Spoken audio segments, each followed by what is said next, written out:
Hello everybody, welcome to my first video.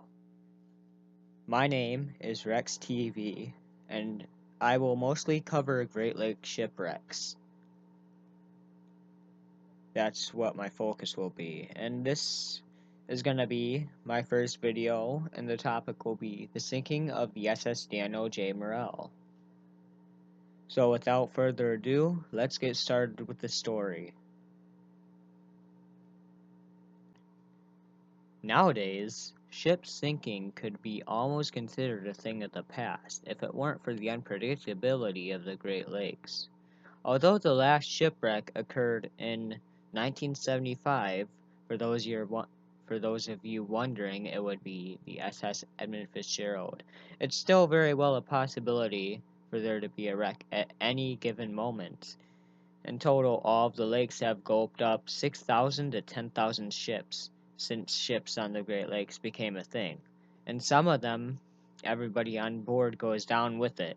And if you do manage to escape during a storm, even the air can induce hypothermia. So unless another ship is nearby to respond to your mayday calls, your chances of survival are pretty slim. The SS Daniel J. Morrell is one of many shipwrecks, and one sole survivor out of 29 crew members managed to live a long life, though albeit with flashbacks of those near-death moments played on repeat in his head. Chapter 1: The Early Days.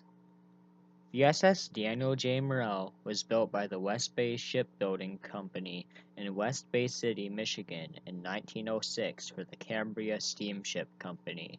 However, both the Morrell and her sister ship, the Edward Y. Townsend, since sailed under the M. A. Hanna Company.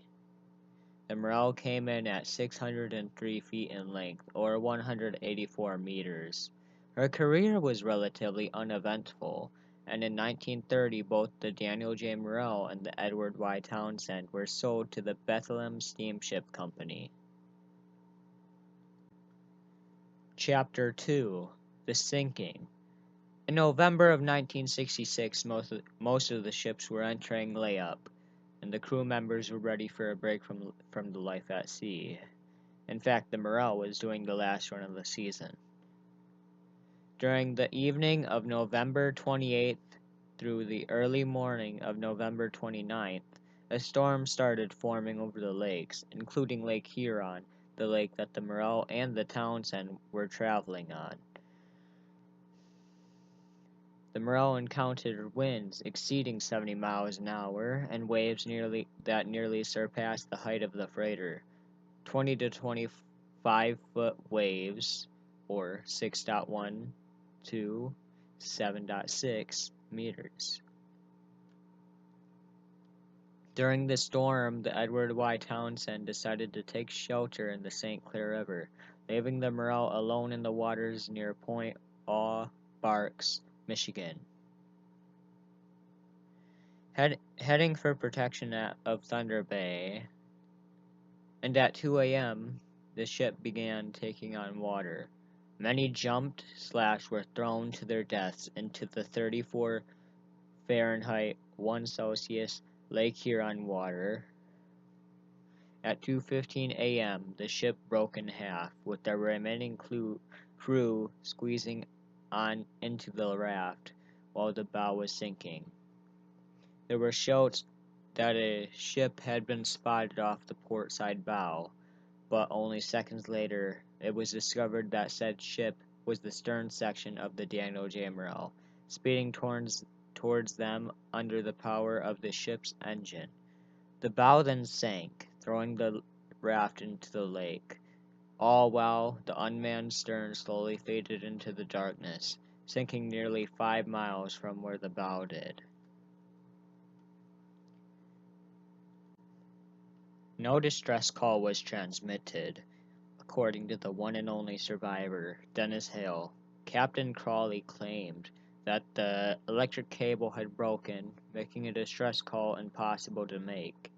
The men were instructed to shoot flares from the raft as soon as it entered the water, alerting nearby vessels of their situation. Hale spent around 14 hours in these frigid temperatures on the raft, but had to watch the other three crewmates succumb to the elements, one by one.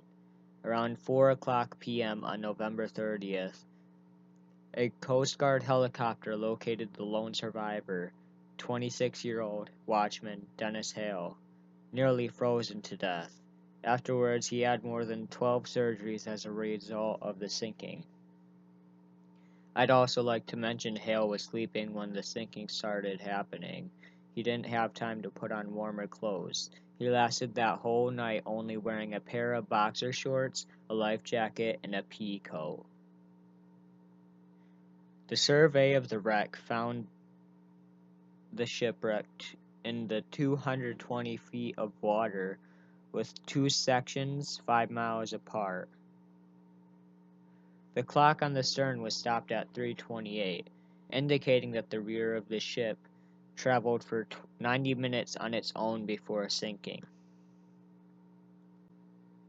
Chapter 3: After it all went down. Damaged beyond repair in the same storm, the Edward Y. Townsend, after escaping the same fate as her sister, was discovered to have a large crack in her deck that grew worse.